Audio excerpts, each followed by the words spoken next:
Hey. All right. So I wanted to come share with all of you because it's been a day and it's only almost 12 p.m. my time, but it is typically my CEO day where I am working from home. However, we are in this moment towards the end of the school year where, our staffing is a little all over the place, attendance.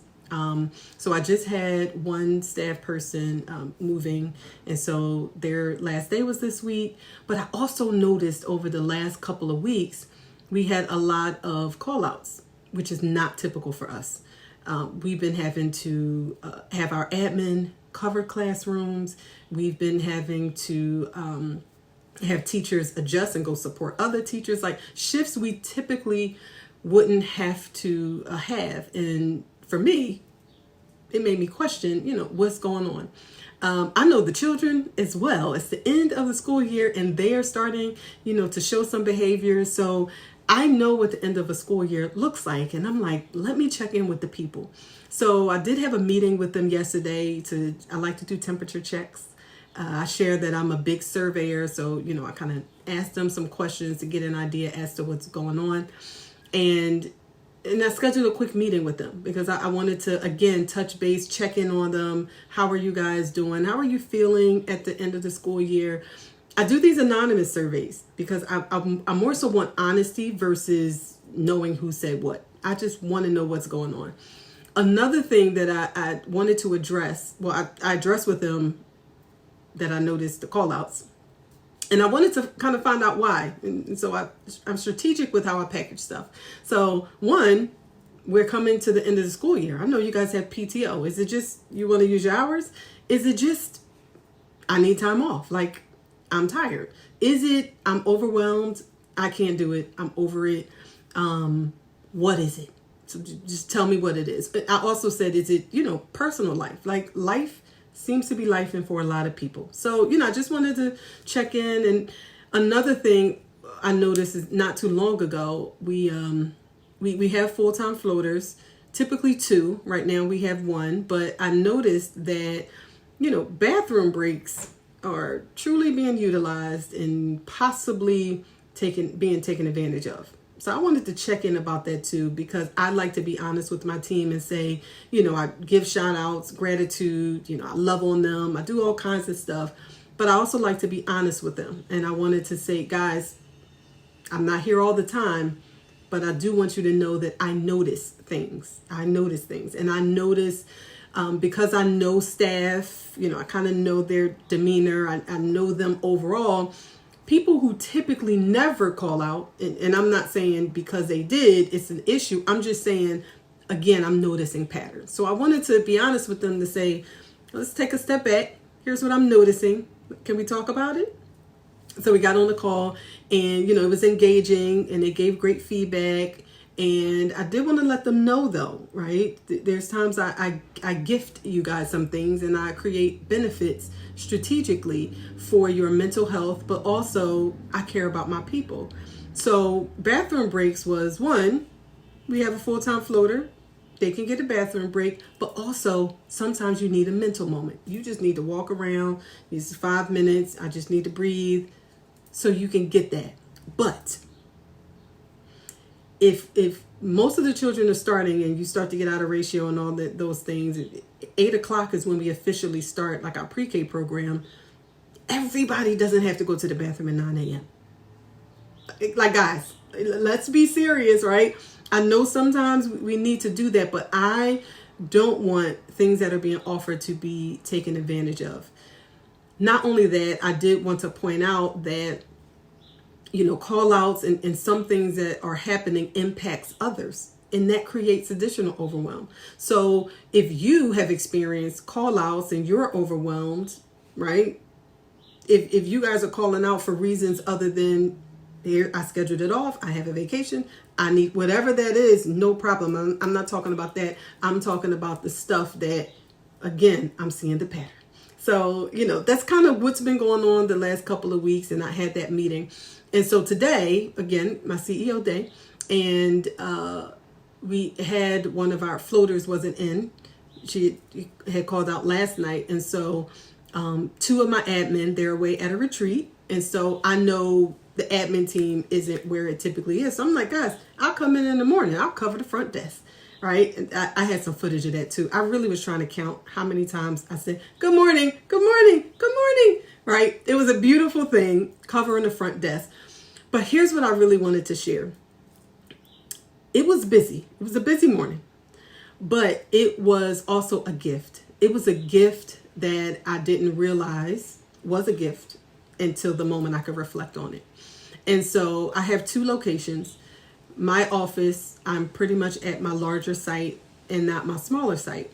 And I got to cover the front, which allowed me to see from the lens of my admin assistant.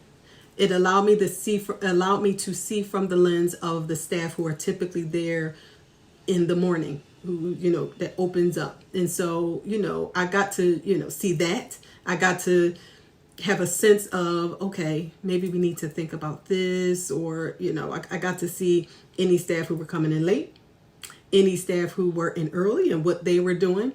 I got to greet them. I got to, see them during the time where I typically don't. A lot of them was like, Miss Leah, it's Wednesday. What are you doing here? Right. But I also got to show them teamwork. Right. And I had parents say the same thing, like, oh, hey, Miss Leah. I'm like, it's teamwork today. I'm supporting the team. Right. And so, I got to greet the children. It's just, I was able to experience the moment that I typically do not get to experience. And during that time, I got a call. It was a parent from my other site who actually had a complaint, and she was like, I typically sit with my child, and, she kind of gave off, she said, I thought you were leaving, or something along those lines. And she was like, I just don't feel comfortable. And I'm like, it was pretty much at the time where the front desk was covered. Everything was fine. And my director isn't there. She's one of the ones on the retreat. And I'm like, listen, you're still there? Give me a couple minutes. I'm coming down. Again, another opportunity. And so I go down there and I get to talk to her. Actually, I get to talk to the teachers first and the staff that was in there. And one of my admin team members happened to be in there. So I got to find out from them, and, come to find out it didn't happen that way. But Mom still was offended. So I got to exercise my leadership muscles and have a conversation with Mom and say, listen, I recognize, how you feel. And so, I just wanted to, kind of support this moment. And there go the baby, give me the baby. I got him. I'm going to take him down. I'm going to sit in the class. But just to let you know, the teacher really didn't know that, what she had said was offensive, and it wasn't in front of her. She had actually walked out and she heard her saying it. And the teacher was like, no, I just was saying, oh my gosh, he was fine. Mom came back in, gave him a kiss, and now, he's crying. And I'm like, okay, all right. But what it also allowed me to do, I got to connect with this parent. She was fine. She said, listen, can you just send me, before you leave, can you send me a picture of him? I got you. I had a video. I had pictures of him. He had his moments. He cried a little bit, but he was playing. I got to send Mom the message and the pictures and all that. But I also had a moment to coach the staff. And I asked some more questions, right? Questions are so powerful. So, the more you can ask questions, they fill you in, they give you information, but it also allows whoever you're speaking with, your teacher, staff member, it allows them to think as well and come up with answers. So, I'm just trying to find out more about the child. He's been there about a month, but not fully consistently, right? Like not every single day. And last week was his first full week. And, so he just was starting to get calm. And, I happened to already have said to Mom, we welcome all families. We encourage volunteering, help serve breakfast, whatever. But there are some times, though, that, teachers and families, we have to communicate, because sometimes it could create a child who is more unsettled because their parent is there. So sometimes we have to work together to make sure that we're helping the child get acclimated. I already said that to her, and come to find out, that's what it seemed like was happening, is that the child was having an opportunity to get settled, but today it kind of took him over because, I was okay, but now I see you again and I'm not. And so I said to the staff member, I'm like, well, let's make sure we're filling Mom in on his progress. Meaning, Mom, it's 10 a.m. Just wanted to send you this picture. He's doing really good. He's been playing for about 15 minutes now. He hasn't even been crying. Or, because we don't want to paint the picture that he's not crying at all. Like, he cried 5 minutes, whatever the case may be. Keep communicating with her and reassure her. She's in the reassurance moment. And that's what she needs. She want to make sure her baby's okay. And you have the information to do that. So, let's check in with her and make sure we're touching base and let her know, by all means, Mom, we want you in the class. We want you to volunteer. But can we do this? Can we test, allow the next 2 weeks? Can we see what that looks like? And see if, it allows him to get more acclimated. Is that okay with you? Right? Like, we have to, work on these different scenarios. So I said, that's an opportunity to work with the teachers. And let's give them, because I like scenario-based training, right? Or scenario-based opportunities to have conversations. So I figured for that site, for that classroom, and maybe for everyone, that this was a great scenario to work through. What are some ways that we can help reassure a parent when, the child is new or they're going through a transition or whatever? What's some things we can do? Because I don't want to give you the answers. I want to ask some questions and kind of encourage you to be able to realize what's happening in the moment and then kind of address it right then and there. Like, I see what this is. Mom needs a little reassurance. Even if I know I'm right, let me help this parent get acclimated as well. Because sometimes it's harder to get the parent acclimated than the child. But anyway, so that's kind of what was happening today. I really did get to see my sites during a time I typically don't get to. The other thing I want to say to my owners specifically, or if you are a leader who are making any type of transitions. For example, I was the owner and director at my first site for its first 9 years. I was the director. I pretty much helped it to grow, and I was connected to the staff. And then I realized it was an opportunity for us to grow as an organization, and we expanded to a second site, which means that I had to leave that first site to go to the second one. That's been a transition, even still, 6 years later. It's still a transition because for those of you who may have had one site and now have 2, 3, or you've grown, sometimes they are so used to you that that's what they want, and they're used to your style of leadership. And it takes some work figuring out how to grow, but keeping the culture of your organization. It is so important because our culture is, I consider it to be our special sauce at our program. So,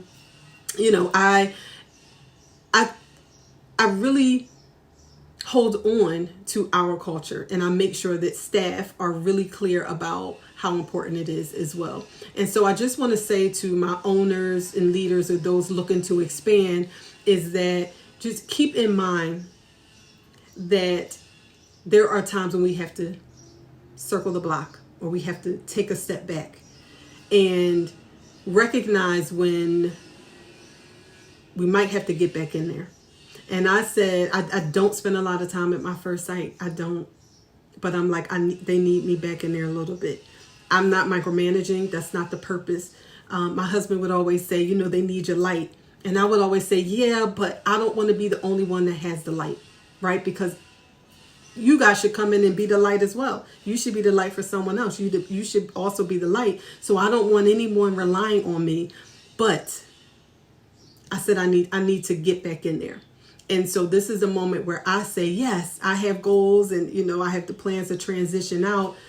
But I have to realize the moments when I need to get back in there. And the moments when, they need my presence a little more. Or maybe they need me to ask some questions. Or maybe they need me to just come down and have lunch. Because I used to do that all the time. I'm going to come out and sit with you guys. We're having lunch. What do y'all want? And I'm not even saying you have to buy it all the time. But I bought lunch from home. I'm going to sit with you guys. Is that all right? Being amongst your people. That's also some staff retention strategies as well. Like, I'm here. I'm here with you guys. I can answer the door. I can buzz the door. I got you. What do you need? I just wanted to share that with you guys. This has been a different type of CEO day for me, but I am really happy that I actually had it. So I hope that was helpful. Talk to you soon.